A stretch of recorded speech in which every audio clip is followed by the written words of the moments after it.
So, emotionally draining friends. So, let's dive into that, no? Parang yung friend mo na sobrang paasa, kinaiinisan ko rin yan. Yung advice ako ng advice.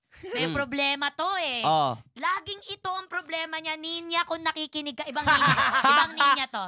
Ibang ninya to. Lumalaban ka ngayon dyan sa palabas na yan, alam mo na to. Support ako sa'yo, I love you so much. Pero, paraging yun. Puro problema ang puso. Tapos isa lang sinasabi ko, iwan mo na kasi. Wala na yung tama na, ginaganito ka na. Stop, stop. Love ko eh. Sobrang ko love. So, friend mo, okay, support.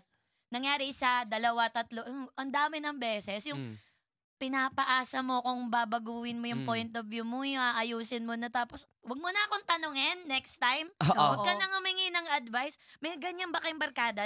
Yan ang pinaka-ayoko. Dalawa yung isi-share ko Una, meron akong kaibigan na ganyan, super share siya, super share, ganyan. Tapos, syempre, nag-advise ka. Oo. Iwanan mo na yan, blah. The next day, nakita namin silang magkasamang dalawa at yung lalaki galit na sa amin. Kasi kwento niya na yung mga sinabi namin. Parang, wow talaga sa'yo. Napakalakas ng amats mo.